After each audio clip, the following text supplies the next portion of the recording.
Hello दोस्तों, हमारी आज की कहानी है चार मोमबत्तियाँ। रात का समय था, चारों ओर अंधेरा छाया हुआ था। केवल एक ही कमरा प्रकाशित था। वहाँ चार मोमबत्तियाँ जल रही थी। चारों मोमबत्तियाँ एकांत देख आपस में बातें करने लगी। पहली मोमबत्ती बोली, मैं शांति हूँ।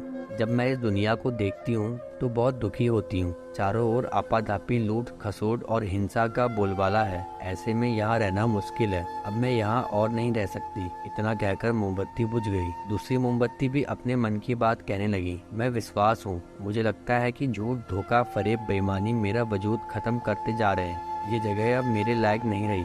मैं भी जा रही हूँ। इतना कहकर दूसरी मोमबत्ती भी बुझ गई। तीसरी मोमबत्ती भी दुखी थी। वो बोली, मैं प्रेम हूँ। मैं हर किसी के लिए हर पल जल सकती हूँ, लेकिन अब किसी के पास मेरे लिए वक्त नहीं बचा। स्वार्थ और नफरत का भाव मेरा स्थान लेता जा रहा है। लोगों के मन में अपनों के प्रति भी प्रेम भावना नहीं बची।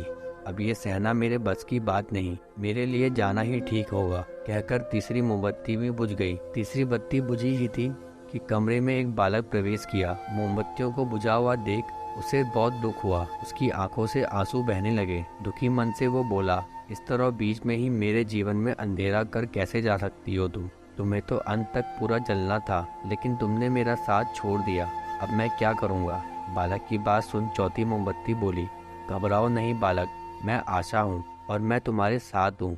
जब तक मैं जल रही हूँ तुम मेरी लौ से दूसरी मोमबत्तियों को जला सकती हो। चौथी मोमबत्ती की बात सुनकर बालक का ढाढ़स बंध गया। उसने आशा के साथ शांति, विश्वास और प्रेम को पुनः प्रकाशित कर लिया।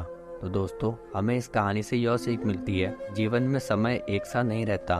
कभी उजाला रहता है तो कभी अंधेरा। जब जीवन में अंधकार आए, मन अशांत हो जाए, विश्वास डगमगाने लगे और दुनिया पराई लगने लगे, तब आशा का दीपक जला लेना।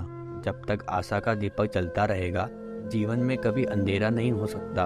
आशा के बल पर जीवन में सब कुछ पाया जा सकता है। इसलिए आशा का साथ कभी ना छोड़ें। तो दोस्तों, कैसी लगी आपको हमारी कहानी? कमेंट करके जरूर बताएं।